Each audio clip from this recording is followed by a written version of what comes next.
The first scream echoed down the west wing at exactly 2:17 a.m. It wasn't a patient. It wasn't pain. It was fear. Raw, sudden, and contagious. By the time the scream died, every security door on the 6th floor of Mercy Heights Medical Center slammed shut in perfect sequence. Steel shutters dropped. Elevators froze. Red emergency lights flickered to life, painting the sterile corridors the color of arterial spray.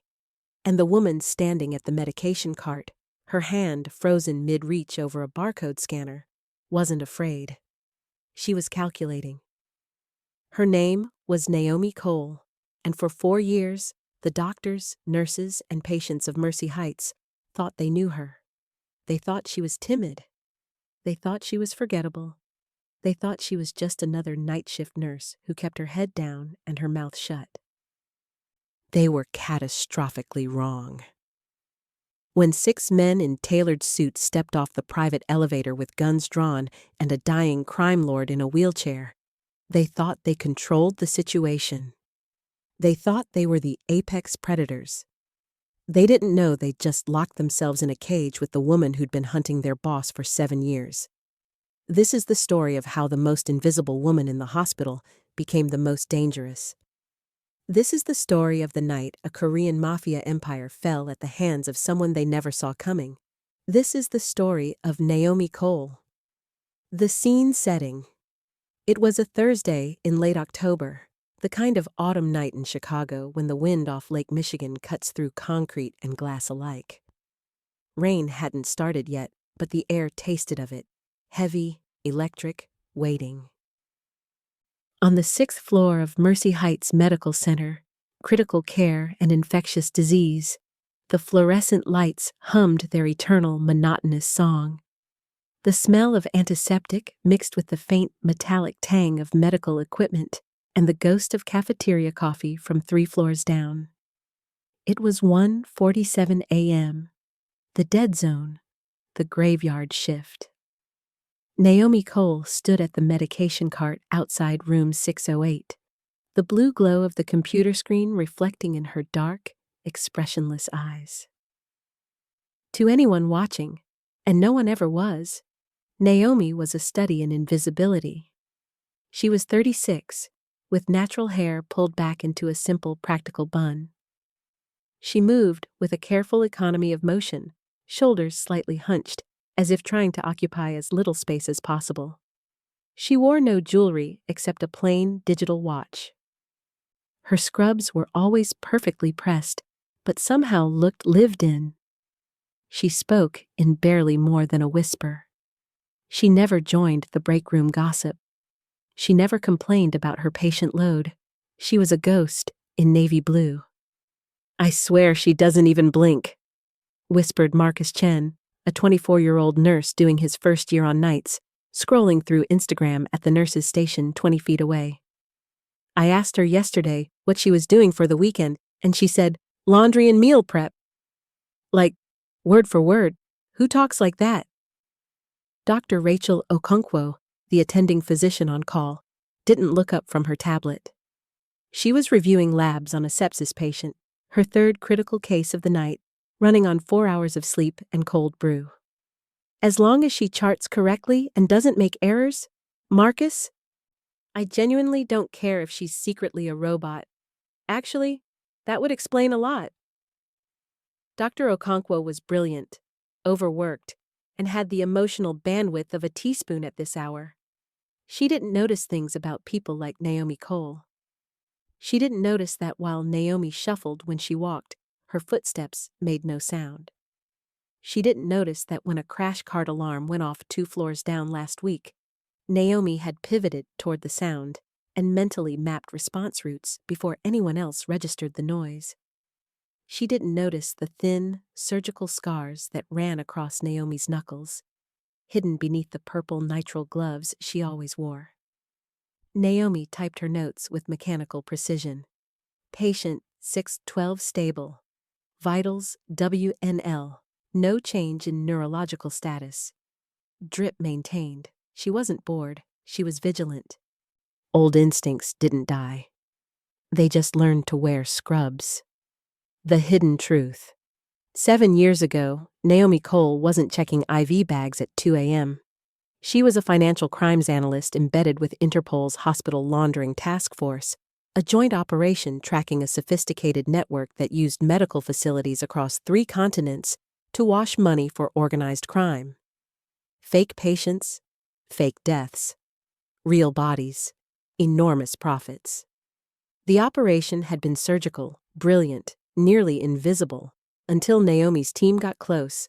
Then Chairman Park Jin-suk, untouchable, brilliant, ruthless, erased them all. 16 people. Gone in a coordinated strike across 4 countries in a single 72-hour period. Naomi survived because she'd been in a secure facility in Geneva when the order came down. But she'd watched the feeds. She'd seen the aftermath.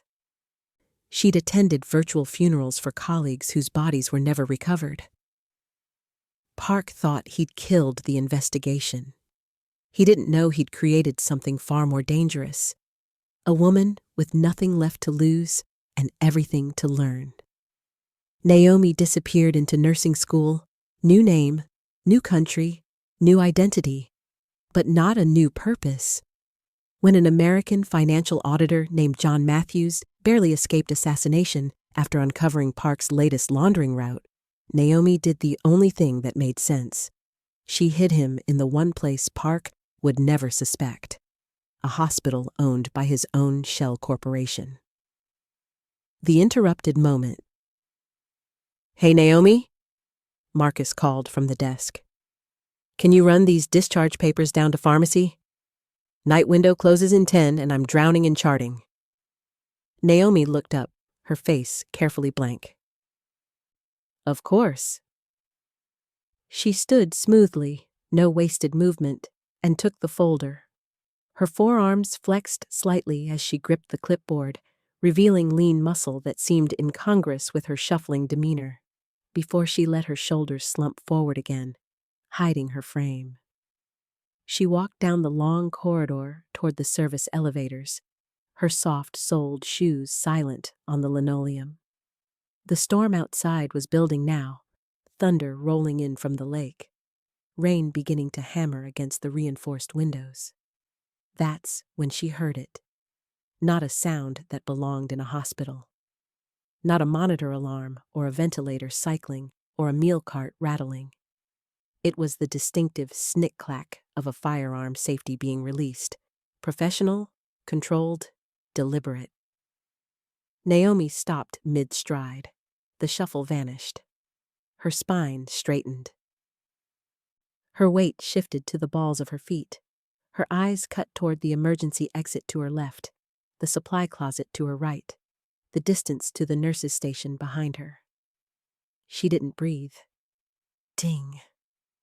The private elevator at the end of the hall, the one reserved for VIP patients and hospital administrators, slid open with a whisper of pneumatic pressure. Naomi stepped backward into the shadow of a linen alcove, her body instinctively finding the darkness, leaving a 2-inch gap to observe. Through the sliver of space, she watched. 6 men stepped out. They moved like a choreographed unit, 2 flanking, 2 advance, 2 covering rear. They wore expensive suits, not masks. Tailored wool, Italian leather shoes that clicked softly against the floor. These weren't street criminals. These were professionals. But it was the man in the wheelchair at the center of the formation that made Naomi's blood freeze, then immediately ignite into something colder than ice. Chairman Park Jin-suk, oxygen cannula, liver-spotted hands, tailored suit that hung slightly loose on a frame being consumed from within by pancreatic cancer.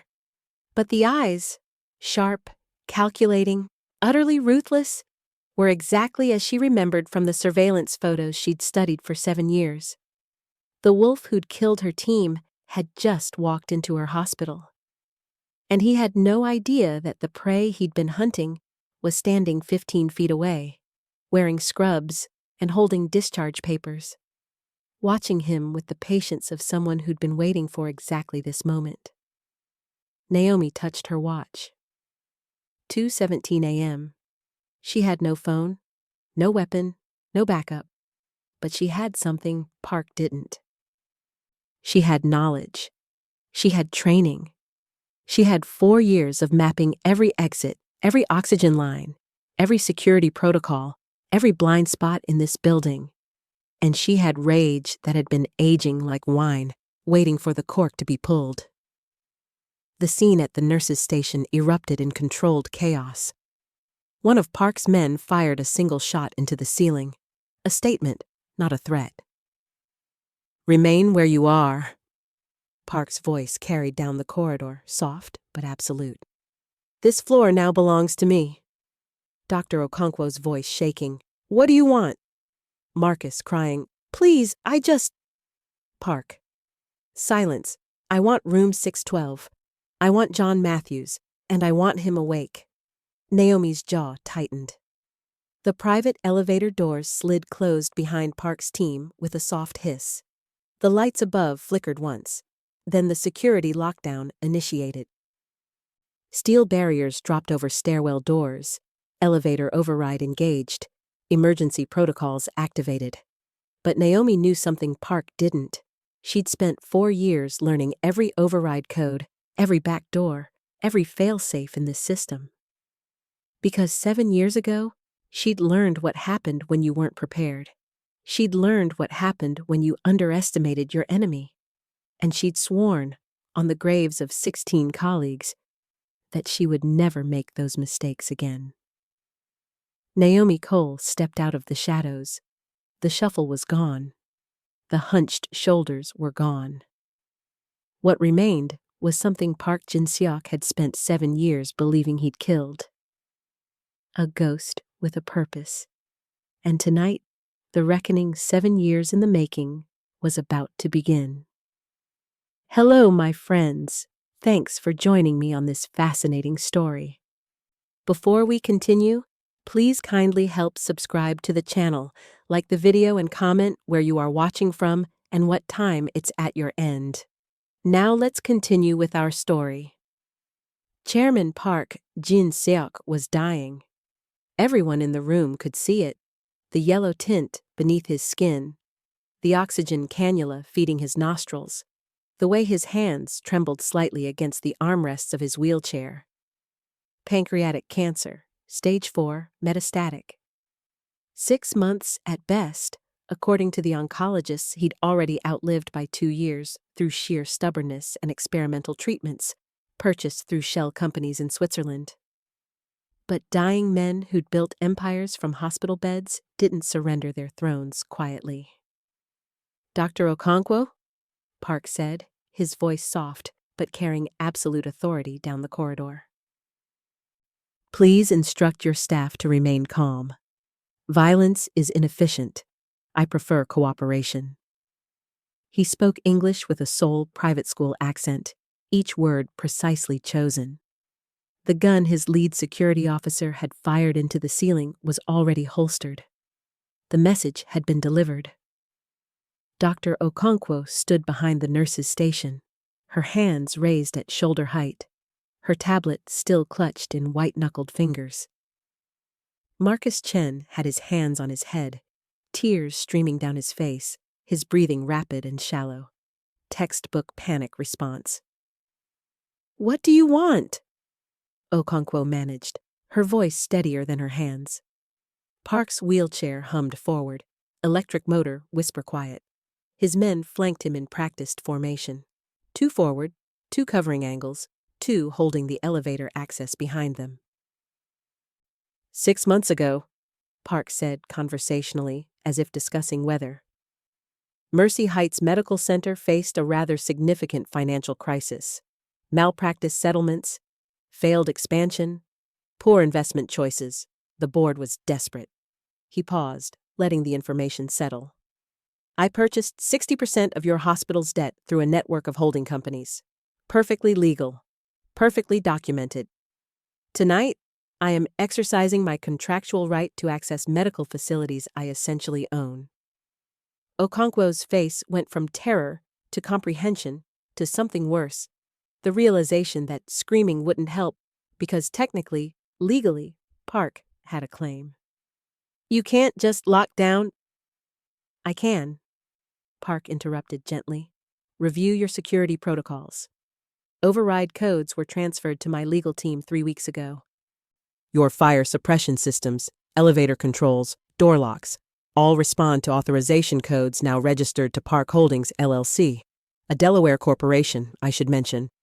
Very reputable. Marcus made a strangled sound. Someone will call the police. Park smiled, not cruel, almost grandfatherly.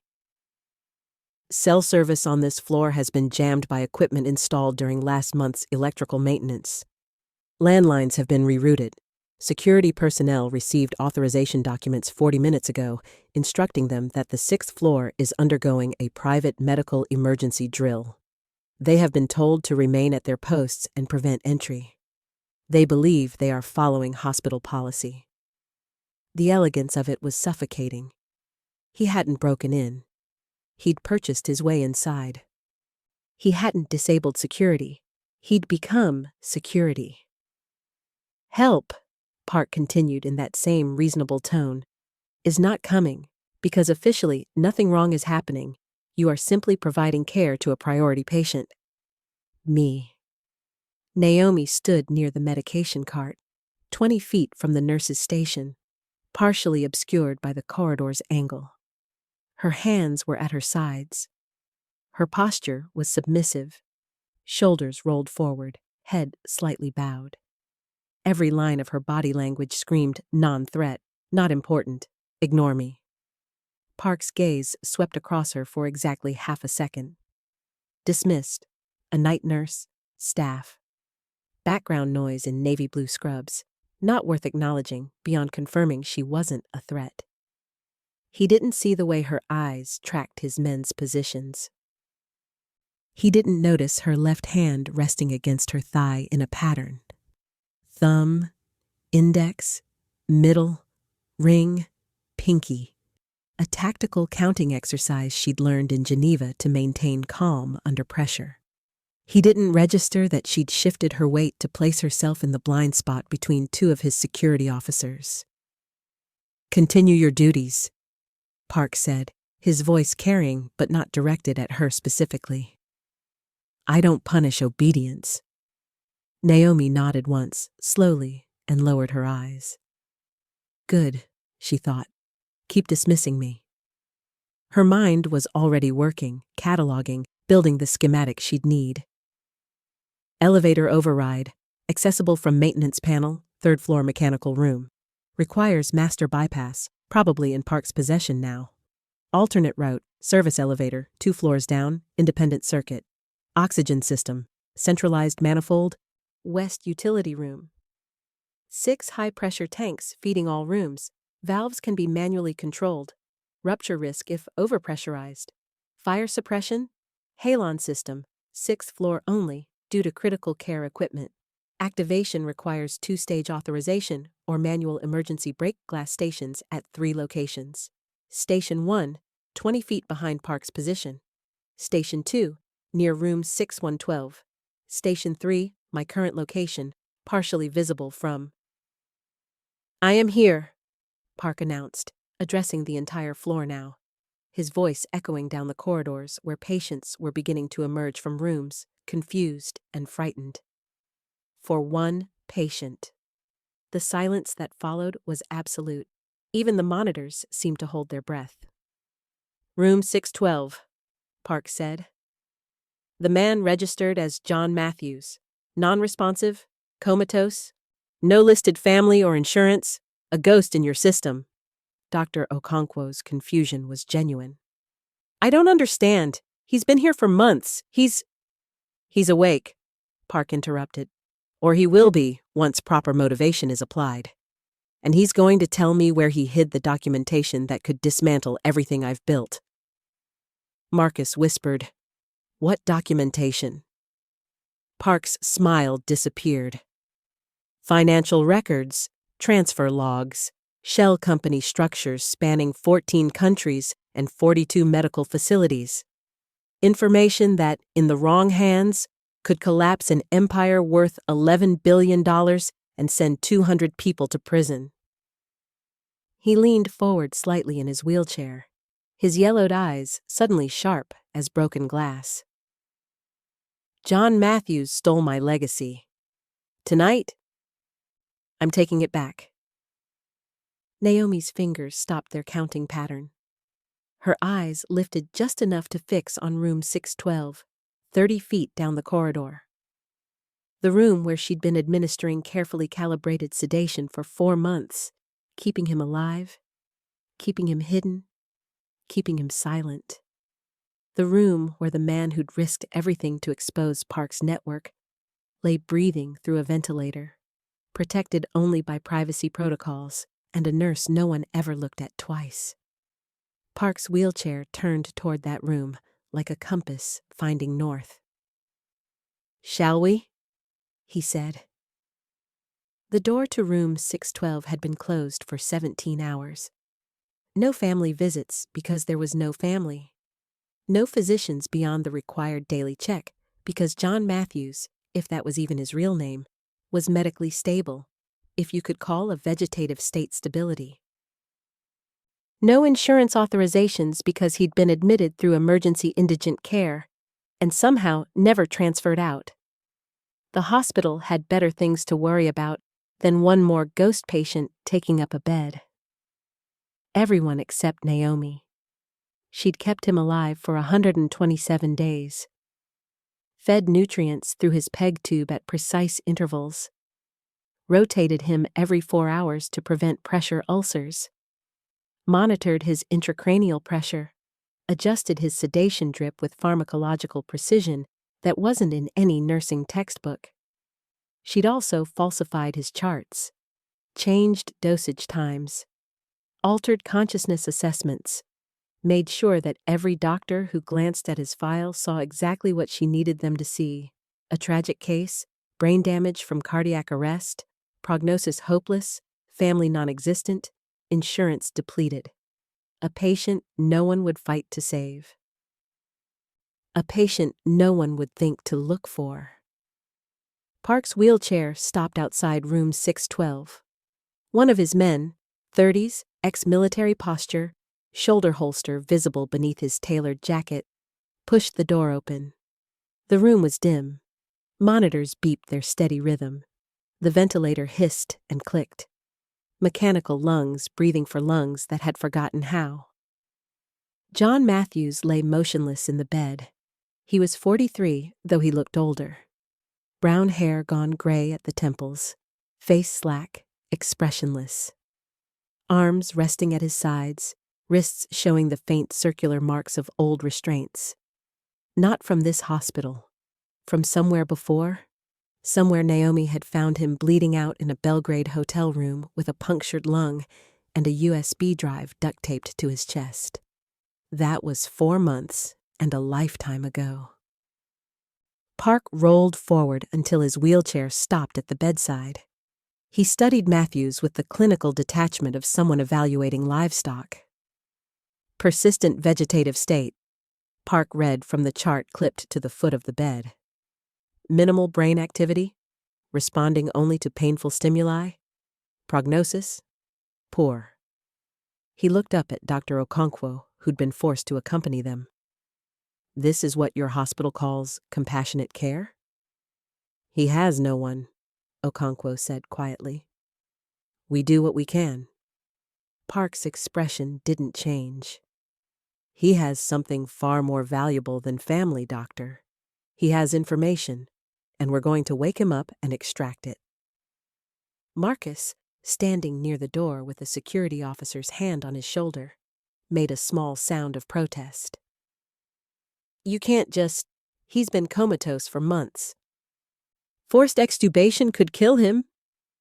"Yes," Park agreed calmly. "It could, which is why we'll use more sophisticated methods."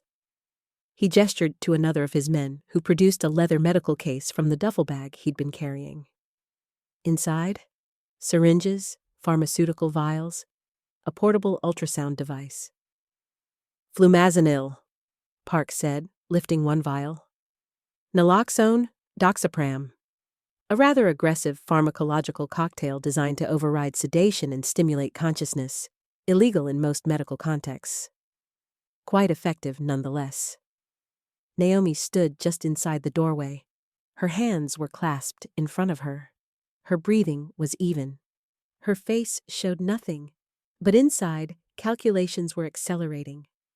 Flumazenil reverses benzodiazepines. Naloxone reverses opioids. Doxapram stimulates respiratory drive. He knows exactly what Matthews has been sedated with. He knows someone's been keeping him under. Park's eyes found her. For the second time that night, she was noticed. "You," he said. "You're the night nurse for this wing?" Naomi nodded once. "Yes, sir." "How long has this patient been under your care?" 4 months, she answered, her voice barely above a whisper. "Since his transfer from county." Park studied her for 3 seconds that felt like 3 hours. "His current medications?" Naomi recited from memory, her tone flat, obedient. "Propofol continuous infusion, 50 micrograms per kilogram per minute. Fentanyl, 25 micrograms per hour. Pantoprazole for gastric protection. Vancomycin for previous infection, discontinued 2 weeks ago." "Perfect. Clinical. Exactly what any competent nurse would say." Park seemed satisfied. "Disconnect the propofol. Prepare for extubation. I want him conscious in the next 20 minutes. "Sir," Naomi said, and everyone in the room turned to look at her because she'd spoken without being asked. "His lungs won't survive forced extubation. The ventilator has been breathing for him for months. His diaphragm has atrophied. Removing the tube without proper weaning protocol will cause immediate respiratory failure." Park's expression darkened. "And you are?" "Night Nurse Cole," she replied, eyes lowered. I'm trying to help." "Then help by following orders." Naomi hesitated, the picture of a frightened employee trying to do the right thing. If he dies before you get what you need." Park's voice dropped to something colder than the lake wind outside. "Then you will have failed to follow instructions. Do you understand what happens to people who fail me?" The threat hung in the air like smoke. Naomi nodded slowly. "Yes, sir." "Then proceed." She moved to the IV pole with careful, measured steps. Her hands, steady, professional, reached for the propofol line.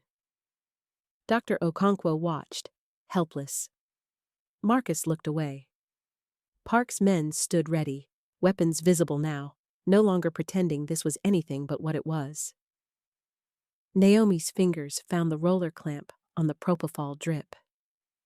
She looked at John Matthews one last time, at the man she'd pulled from a blood-soaked hotel room, the man who'd memorized evidence that could destroy Park's empire, the man she'd promised would live long enough to testify. Then she adjusted the drip. But instead of decreasing the propofol, she increased it, just 10 micrograms. Barely noticeable on the pump's digital display unless you knew exactly what to look for.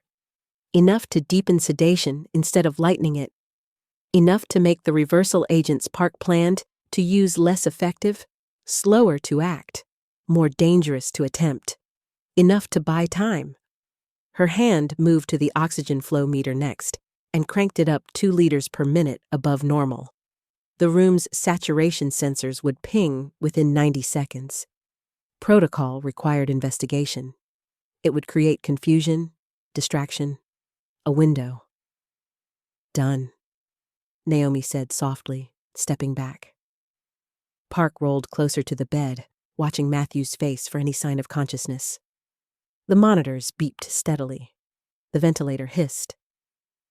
Matthews didn't move, and 3 floors down, in the environmental control room, an oxygen saturation alarm began to chirp.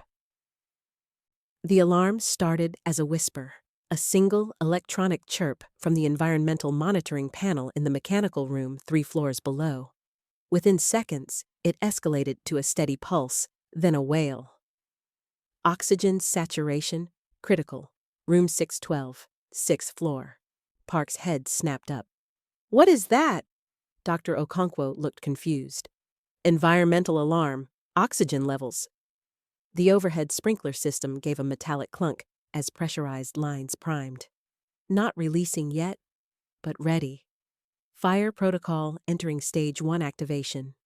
One of Park's men, the one by the door, ex-military, hand already moving toward his weapon, spoke urgently in Korean. Park replied sharply, his tone clipped with irritation. False alarm, Park said in English, addressing the room. Environmental systems are hypersensitive in hospitals. Ignore it. But the alarm didn't stop. The lights flickered once. Emergency backup systems testing circuits. Naomi stood motionless near the IV pole, her face showing appropriate concern, the expression of a nurse worried about equipment malfunction, not the expression of someone who'd just manually triggered a cascade failure.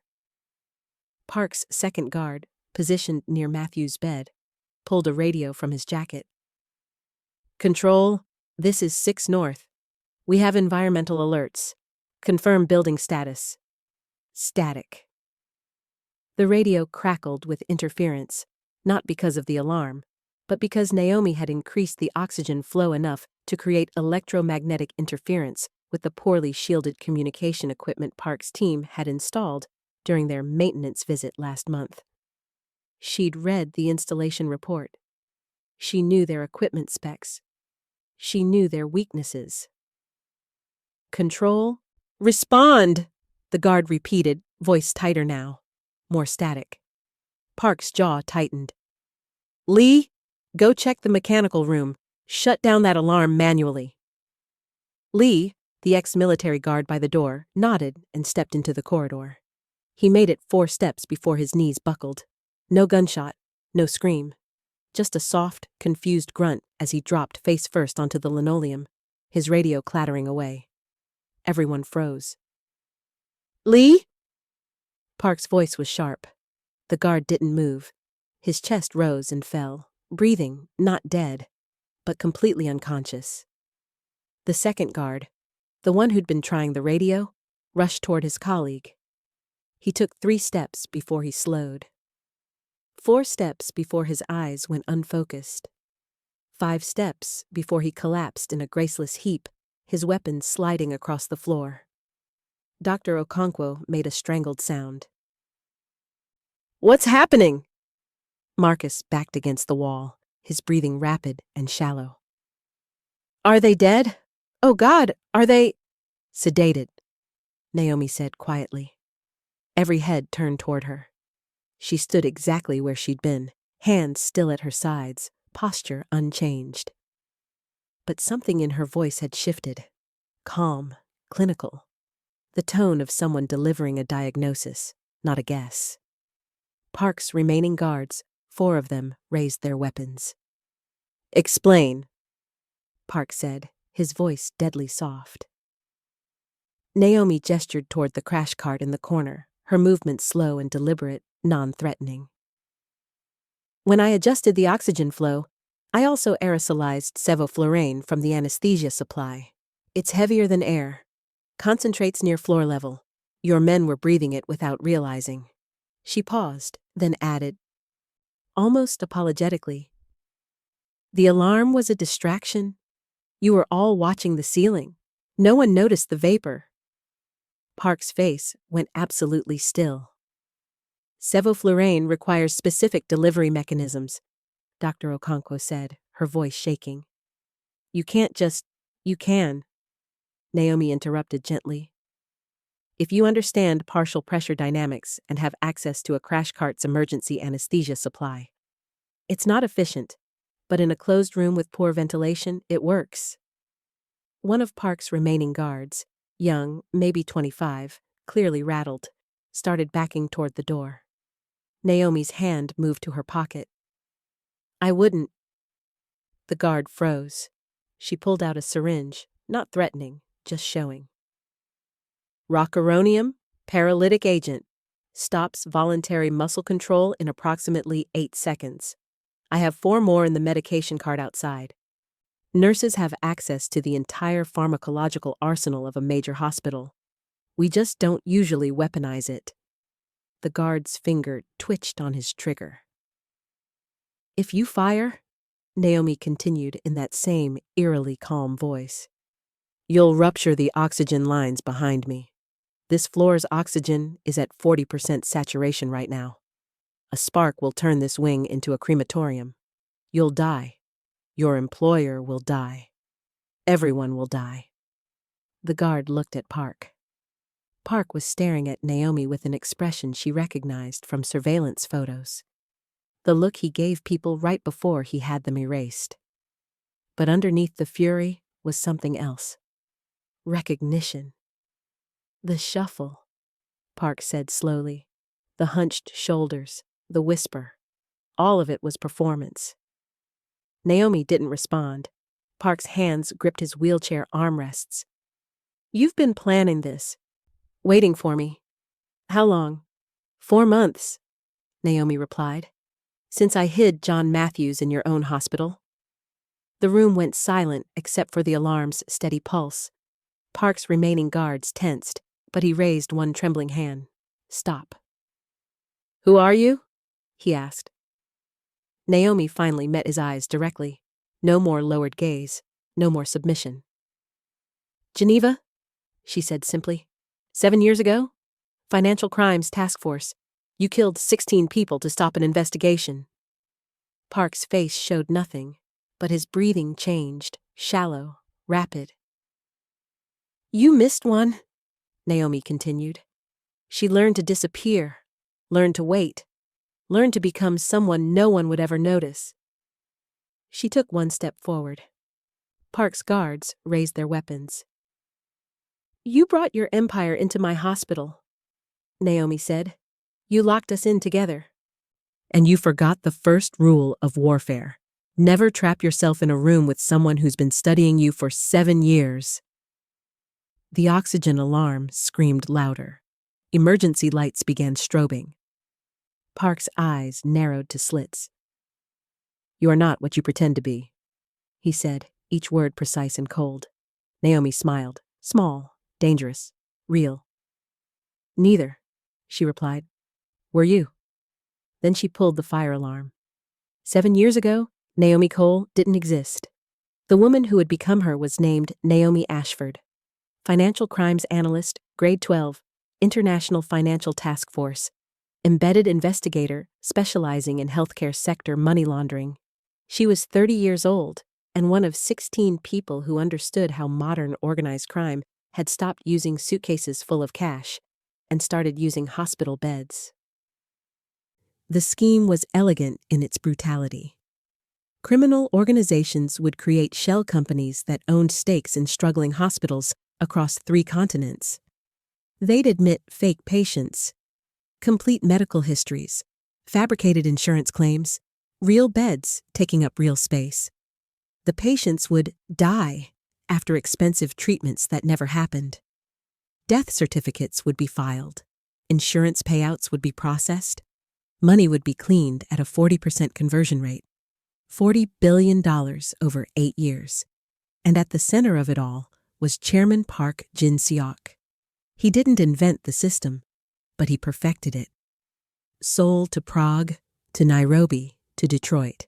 A network of 22 hospitals, 400 shell patients, and 0 mistakes. Until John Matthews. Matthews was a forensic accountant contracted by an insurance consortium investigating suspicious claim patterns. He spent 2 years following digital breadcrumbs, shell company filings, medical supply invoices, death certificates with sequential numbering errors. He built a case that could collapse the entire network. Then he made contact with Naomi's task force. The meeting was supposed to happen in Geneva. Secure facility, UN grounds, 16 investigators ready to debrief him, extract his evidence, and coordinate simultaneous raids across 4 continents. Matthews never made it to the meeting. Park had 24 hours warning. Someone on the inside, someone Naomi's team never identified, and he moved with surgical precision. 16 people, 12 countries, 72 hours. Her team lead was killed in a car accident in Brussels. The medical examiner found brake line cuts 3 weeks later, long after the funeral. Her partner was shot during a robbery in Singapore. His wallet was still in his pocket when they found him. 5 more died in hotel fires, food poisoning, sudden heart attacks, all within the same weekend. All investigated, all ruled coincidental by local authorities who'd been paid to look the other way. Naomi survived because she'd been in Geneva's secure communications facility when the purge began. She watched the alerts come in, one after another, personnel down, contact lost, teams compromised. She watched her entire world burn through encrypted text messages, and she understood with perfect clarity that Park Jin-seok had just demonstrated what happened to people who tried to expose him. The task force dissolved within a month, funding pulled, investigation suspended, survivors reassigned to desk jobs in offices far from anything that mattered. Naomi was offered a promotion. Ottawa, policy analysis, safe, irrelevant. She declined. Instead, she vanished. Not into witness protection. That required cooperation with systems Park had already infiltrated. Not into hiding. That was surrender. She vanished into plain sight. New identity cost $30,000 and connections she'd cultivated during years investigating document fraud. New face would have been too expensive, too traceable. So she changed everything else. Posture, gait, voice, mannerisms. She studied invisibility like it was a language. How to occupy space without being remembered. How to speak without being heard. How to move through the world like a ghost. And she chose her new profession with absolute deliberation. Nursing school took 18 months. Accelerated program? Top marks. 0 social connections. Because Naomi understood something most people never considered. Nurses see everything. They access medication that could kill a dozen people. They move through secure areas without question. They touch the sick, the dying, the powerful when they're at their most vulnerable. Nurses are trusted implicitly, and trusted people are never suspected. She worked trauma ER first, Detroit, then Philadelphia, learning combat medicine under fire, treating gunshot wounds and stabbings with the same calm precision she'd once used to track financial transactions. Then she found John Matthews. He'd survived Park's purge by pure chance, wrong hotel room, last-minute flight change, blind luck. But Park's people found him eventually. Belgrade, second-floor hotel. 3 men with suppressed weapons. Matthews went out the window. Naomi found him 2 hours later through contacts in the international investigative community who still remembered her real name. He was bleeding out in a taxi, clutching a USB drive, begging someone to finish what he'd started. She got him to a clinic, stabilized him, extracted the evidence. Then she realized the problem. Matthews hadn't just documented Park's network. He'd memorized it. Every shell company, every hospital, every banker, every politician, every piece of infrastructure. The USB drive was backup. Matthews was the real evidence, a living ledger who could testify, who could explain, who could connect dots that documents alone couldn't prove. But extracting him was impossible. Park had eyes everywhere. Moving Matthews would trigger alerts. Putting him into official protection would sign his death warrant. So Naomi did the only thing that made sense. She hid him inside Park's own network. Mercy Heights Medical Center, 51% owned by shell companies traced back to Park Holdings. The hospital was part of the laundering infrastructure, which meant Park's people assumed it was secure. They weren't looking for threats inside their own fortress. She got Matthews admitted through emergency indigent care. Falsified his condition, kept him sedated. made him invisible in exactly the way she'd made herself invisible. And she waited. Waited for Park to get sloppy. Waited for the cancer that was eating him alive to make him desperate. Waited for him to come looking for the one loose end that could destroy everything he'd built. She'd turned herself into bait. And tonight, after 7 years, Park had finally taken it. Park stared at her from his wheelchair, his face a mask of controlled fury, and Naomi saw the exact moment he understood. The alarm, the guards, the oxygen, the fire protocol. None of it was improvisation. It was architecture. She'd spent 4 months learning this building's systems. Every override, every failsafe, every blind spot. She'd positioned Matthews in the one room with the best tactical advantages. She'd memorized guard rotations, security protocols, medication access. She'd built a trap and painted it to look like a hospital. "You didn't hide him here by accident," Park said slowly, his voice barely audible over the screaming alarm. "You wanted me to find him. You wanted me to come." Naomi's expression didn't change. "I studied you for 7 years, Chairman Park. I learned how you think, how you move, how you punish failure and reward loyalty." She paused. "I learned that dying men with empires become predictable, desperate." Park's hands trembled on his armrests. Rage or disease, impossible to tell. "You used yourself as bait." "I used everything as bait," Naomi corrected. "The hospital you own, the patient you need, the nurse you'd never notice. I built a cage around you so slowly you never felt the bars closing." Park's remaining guards shifted nervously. Weapons raised, but clearly uncertain. The fire alarm continued its mechanical scream. Emergency lighting strobed red across Park's face, making him look like something already dead. 7 years, he whispered. "You spent 7 years becoming invisible just to destroy me." Naomi finally smiled, cold, precise, surgical. "No," she said. "I spent 7 years making sure that when I destroyed you, no one would see it coming." The fire alarm screamed for exactly 12 seconds before Naomi moved to the wall panel and entered an override code. Silence dropped like a curtain. Park's remaining guards, 4 men, weapons raised, clearly rattled, exchanged glances. The sudden quiet was somehow worse than the noise. "Fire doors are sealed," Naomi said, her voice carrying in the stillness.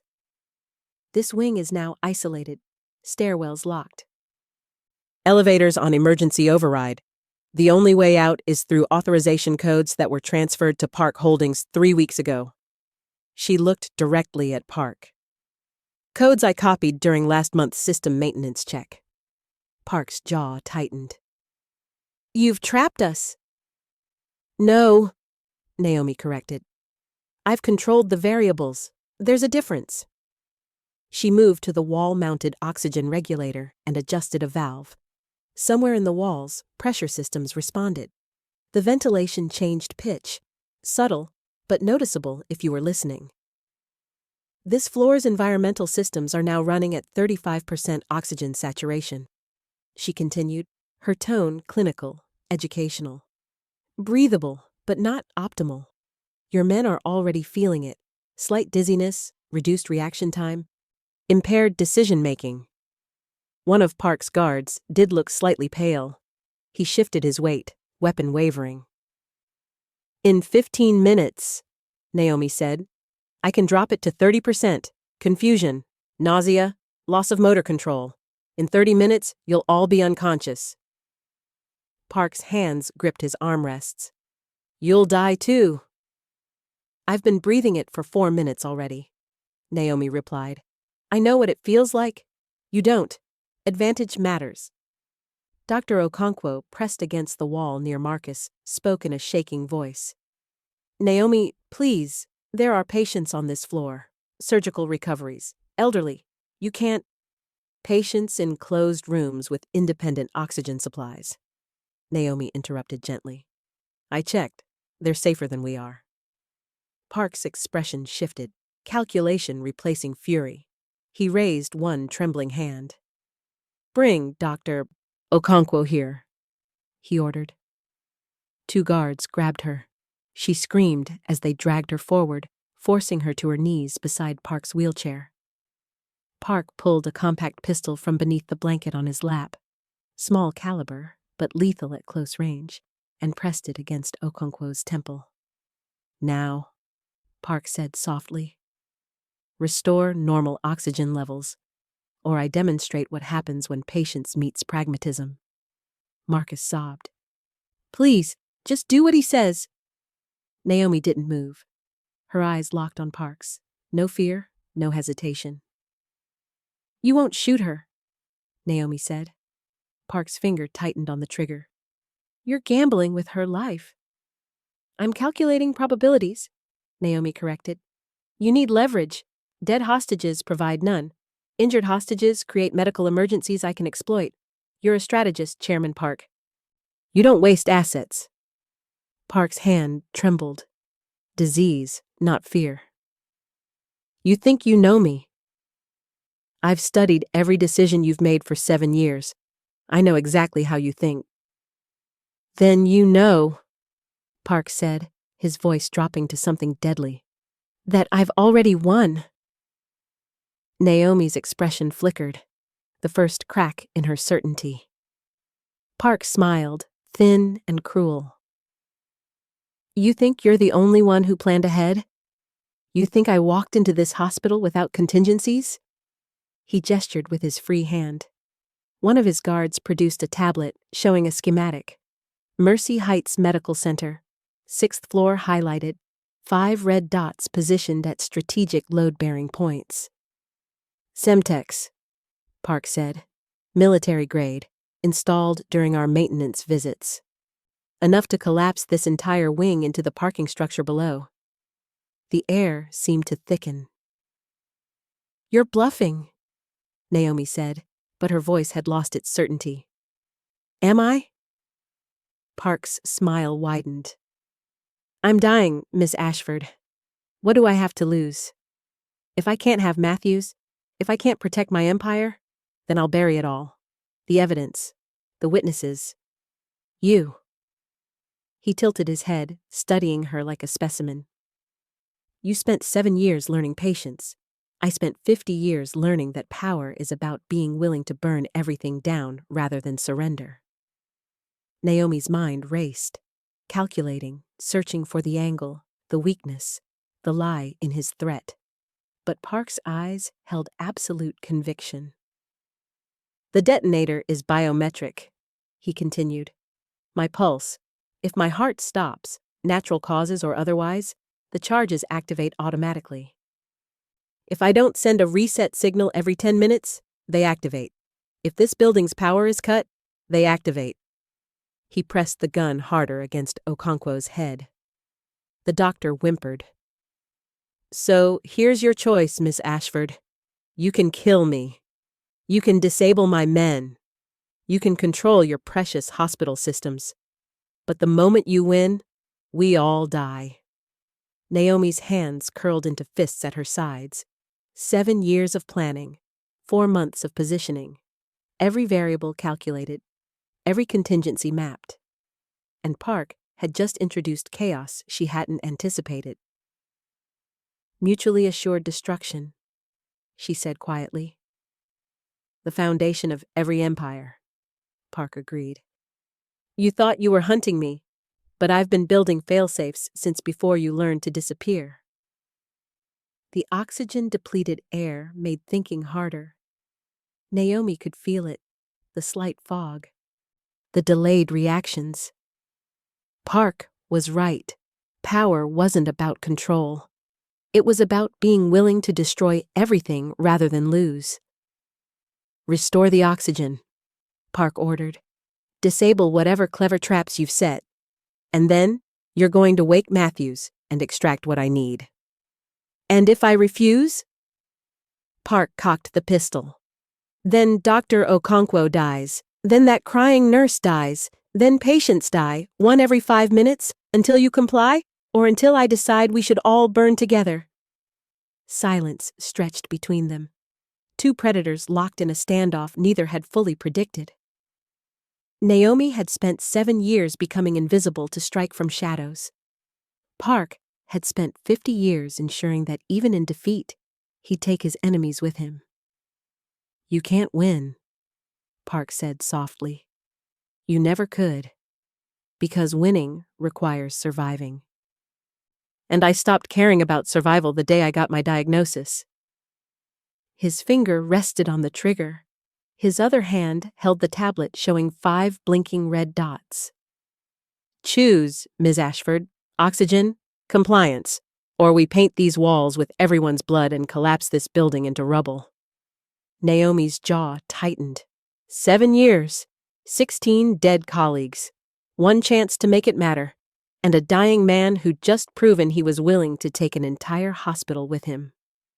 The red emergency lights cast Park's face in diabolic shadow, and for the first time since the lockdown began, Naomi Cole looked uncertain. Naomi's hands moved to the oxygen regulator, slowly, visibly. The picture of compliance. Park watched, his gun still pressed against Dr. Okonkwo's temple, his finger on the trigger, his other hand holding the detonator tablet. Smart choice, Park said. Naomi adjusted the valve. The ventilation system responded with a mechanical sigh, pressure equalizing, oxygen levels rising back toward normal.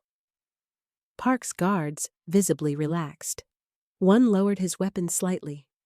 Another exhaled, shoulders dropping. That's when Naomi slammed the emergency seal. The fire doors didn't just close. They locked with hydraulic force designed to contain infernos. Steel barriers dropped across every exit simultaneously. The corridors segmented into isolated cells. Park's men shouted in Korean.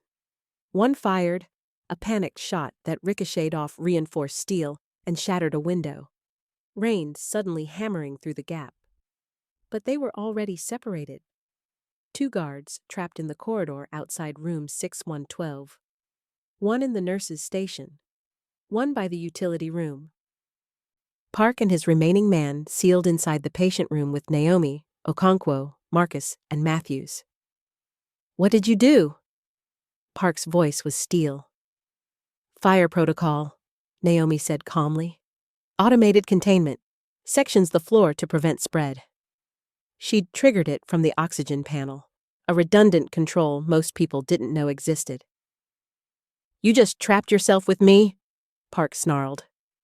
No, Naomi corrected. I trapped your men where I wanted them. From the corridor came a muffled thud. Then another, the sound of bodies hitting floor. Park's guard moved toward the sealed door, weapon raised. What's happening out there? Halon gas, Naomi replied.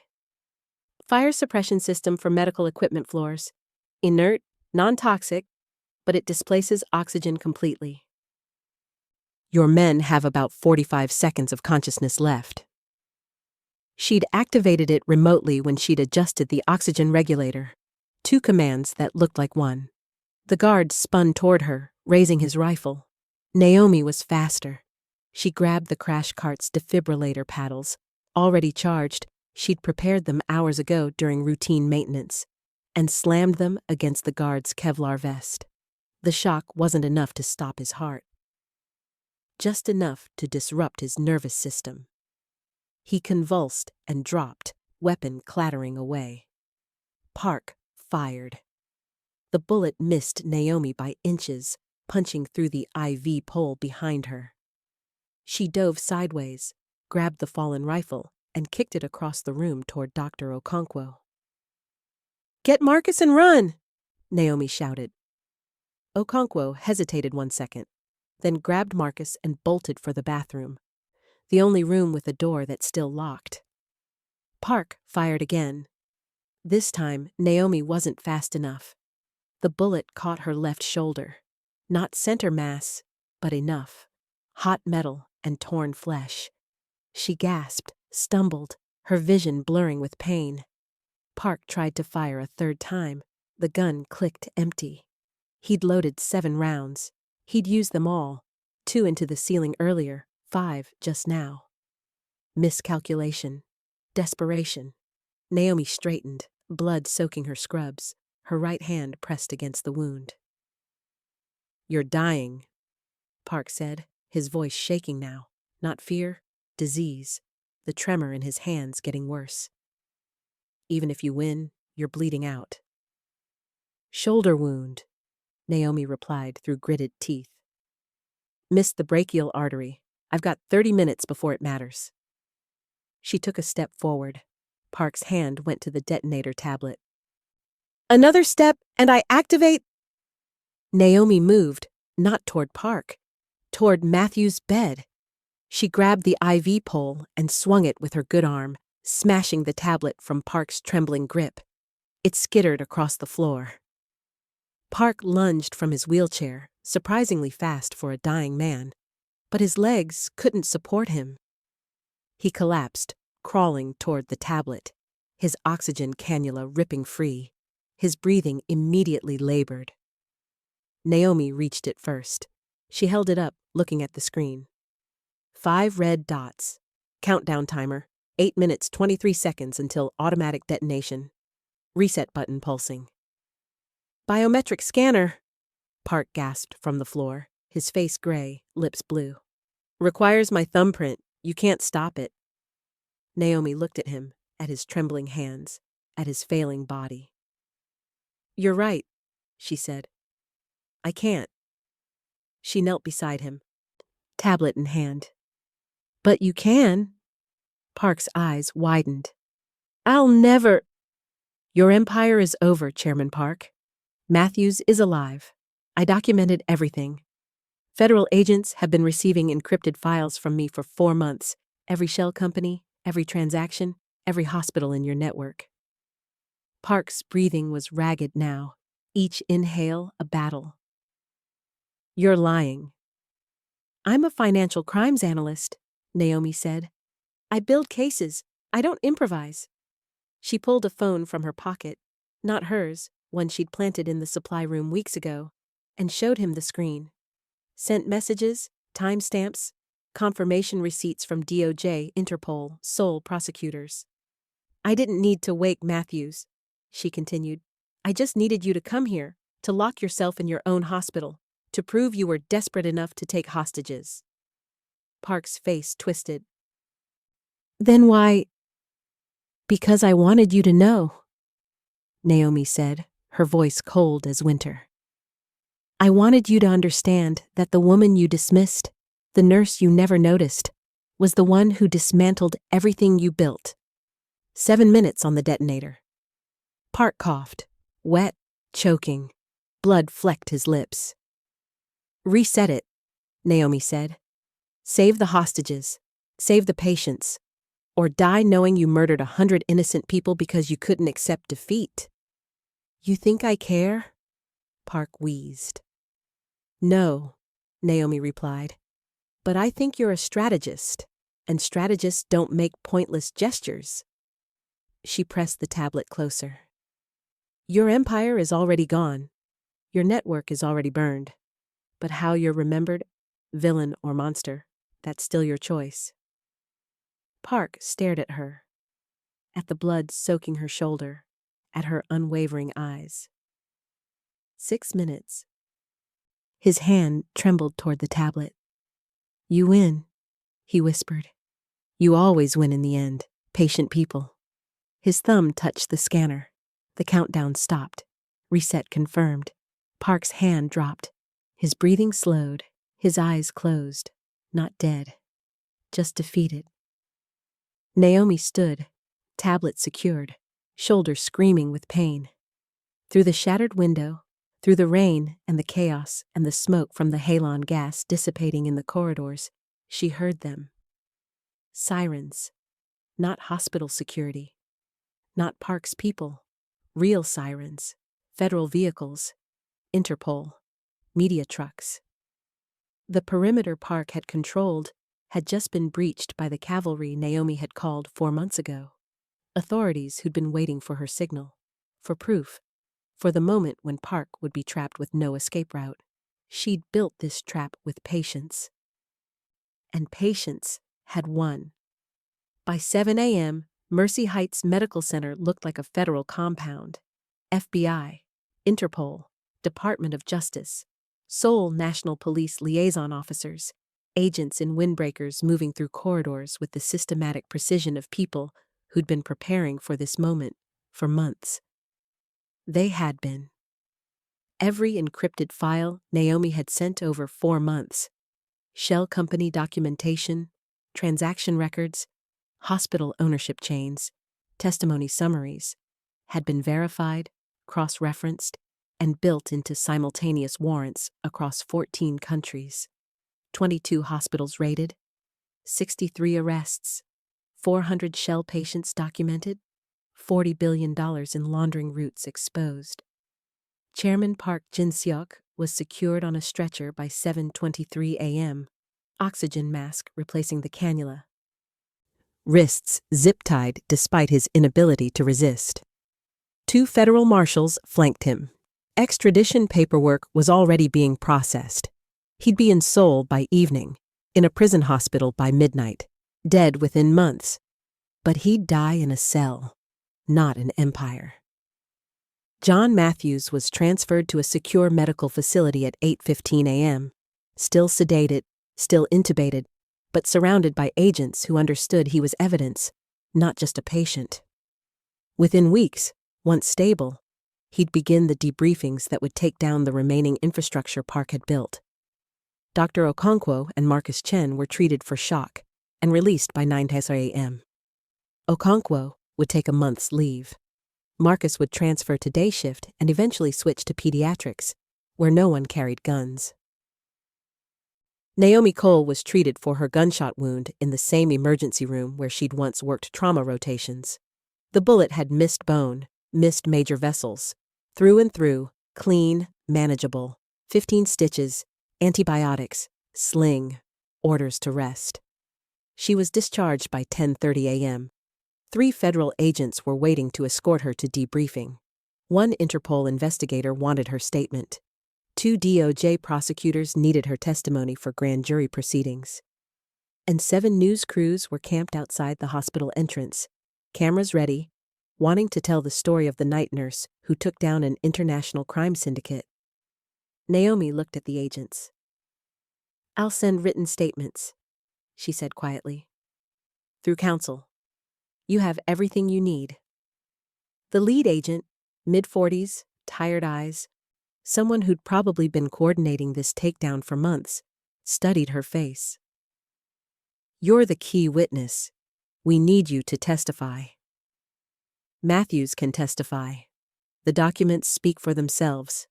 My role was operational, not public."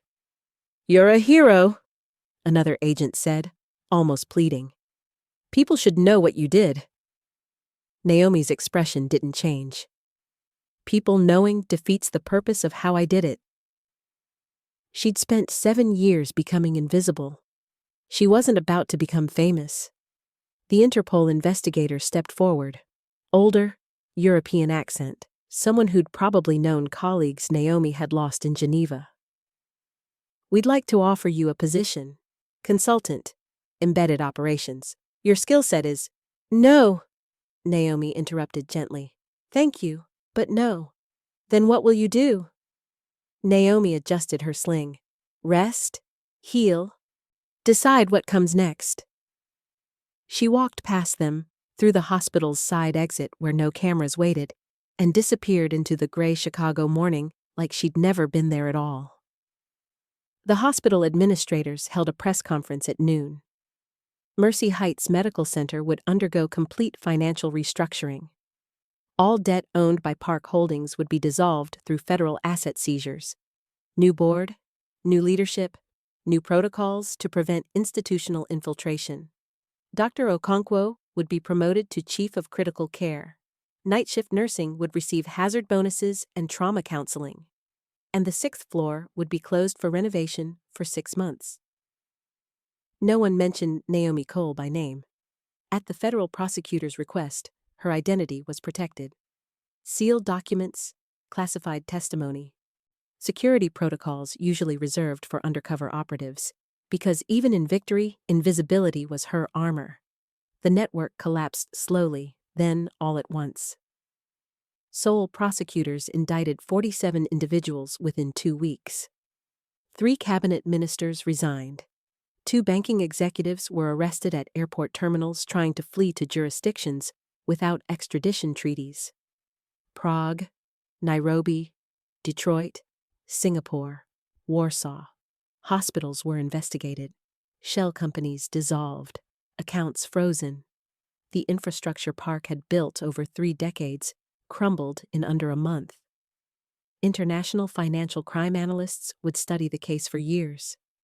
The sophistication, the reach, the systematic exploitation of healthcare systems. But they'd study it as history, not as ongoing threat. 3 months later, on a cold January night, a new nurse clocked in for the graveyard shift at Mercy Heights Medical Center. Her name was Elena Reyes, according to her badge. She was quiet, efficient, kept to herself. She walked with a slight shuffle, shoulders hunched as if trying to occupy as little space as possible. She spoke in barely more than a whisper. She avoided conversation. The other nurses assumed she was shy. The doctors barely noticed her. She was exactly where invisible people choose to be, out of focus. Elena checked the medication cart outside room 418. She adjusted an IV drip. She logged vitals with mechanical precision. And when she walked past the hospital's administrative wing, past the new photographs of the restructured board, past the dedication plaque honoring those who protected this institution during crisis, she didn't pause. She didn't need plaques. She'd never needed recognition. Because the most dangerous people in the world don't look powerful. They don't make speeches. They don't appear on news broadcasts. They look forgettable. They move through the world like shadows. They wait. And when the moment comes, when predators make the mistake of dismissing them, they remind the world why invisible people are the ones you should fear most. Naomi Cole finished her rounds at 6:45 a.m. She clocked out at 7:00 a.m., exactly on time. She walked into the morning light, collar turned up against the wind, and vanished into the city like she'd never existed at all. Behind her, Mercy Heights Medical Center continued its work, saving lives, healing wounds, treating the sick. Just another hospital, just another shift, just another quiet nurse walking home, unless you knew where to look. Unless you understood what it meant when someone chose to be invisible, and by then, it was already too late. 6 months after the collapse of Park Jin-seok's empire, a woman walked into a community health clinic in Portland, Oregon. Her name was Sarah Mitchell, according to the application she'd submitted 3 weeks earlier. Registered nurse, 10 years experience, impeccable references from hospitals in Detroit and Philadelphia that verified employment dates, performance reviews, and professional certifications. Everything checked out. Because Naomi Cole had always been thorough. The clinic director, a tired woman in her 50s who ran a nonprofit serving uninsured immigrants and homeless populations, looked across her desk at the quiet nurse who'd just accepted a position paying half what she could earn at any metropolitan hospital. "I have to ask," the director said. "Why here? You're overqualified. You could work anywhere." Sarah, Naomi, met her eyes with the same carefully calibrated expression she'd perfected years ago. Earnest, humble, forgettable. "I prefer work that matters over work that pays," she said softly. "Quiet places, simple problems, patients who need help, not paperwork." The director smiled, satisfied.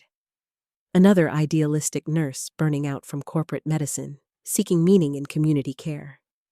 She had no idea she'd just hired someone who dismantled an $11 billion criminal empire. And that was exactly how Naomi wanted it. The world had moved on from Mercy Heights. News cycles are brutal to complex stories. The hospital siege, as media called it, dominated headlines for 2 weeks. Then a celebrity scandal broke. Then a natural disaster. Then an election. By month 3, Parks Network was a footnote in business sections, a case study in financial crime journals, a cautionary tale in healthcare administration conferences. The public remembered the dramatic parts: the lockdown, the hostages, the international arrests. They forgot the quiet nurse who'd orchestrated it all. Because people always forget the quiet ones. Society is designed to notice noise. We celebrate the loud victories, the dramatic speeches, the public confrontations, the visible heroes who announce their intentions and fight in daylight. We ignore the silent movements, the patient planning, the people who change everything without ever raising their voice. Naomi understood this with perfect clarity. Power doesn't announce itself. It whispers. It waits. It hides in scrubs and shuffling footsteps and lowered eyes until the moment comes to strike. And when it strikes, no one sees it coming, because they were never looking. At the Portland clinic, Naomi fell into the same rhythms she'd perfected at Mercy Heights. Arrive early, leave late, speak minimally, move efficiently. She treated diabetic complications in patients who couldn't afford insulin. She cleaned infected wounds for people living in tents under highway overpasses. She administered vaccines to children whose parents worked 3 jobs and spoke minimal English. Simple work, invisible work. The kind that happens in fluorescent-lit rooms with peeling linoleum and outdated equipment. The kind no one writes about. Her colleagues assumed she was just another nurse. Competent, quiet, slightly awkward in social situations. They invited her to happy hours she politely declined. They asked about her weekend plans, and she gave answers designed to be instantly forgotten. Laundry, meal prep, catching up on sleep. They never suspected that on Tuesday evenings she encrypted files and sent them to international financial crime investigators, tracking the remnants of laundering networks across Southeast Asia. They never noticed that her catching up on sleep involved monitoring dark web forums where displaced criminal infrastructure was attempting to rebuild. They never wondered why a nurse with her experience would choose a community clinic over a prestigious hospital system. Because people see what they expect to see. And Naomi had spent a decade teaching herself to match those expectations perfectly. Late one evening, after the clinic had closed and the last patient had been treated, Naomi sat in the break room reviewing charts. A younger nurse, recent graduate, earnest, exhausted from her first year in medicine, collapsed into the chair across from her. "How do you do it?" the nurse asked. "Stay so calm, never get rattled. I had 3 patients scream at me today, and I almost cried in the supply closet." Naomi looked up from her paperwork. "You learn," she said quietly. "You learn that staying calm isn't about feeling calm. It's about controlling what people see." "That sounds exhausting." "It's survival." The younger nurse studied her for a moment. "You're kind of mysterious, you know that? Like, I don't actually know anything about you." Naomi smiled, small, practiced, designed to deflect without offending. "Not much to know."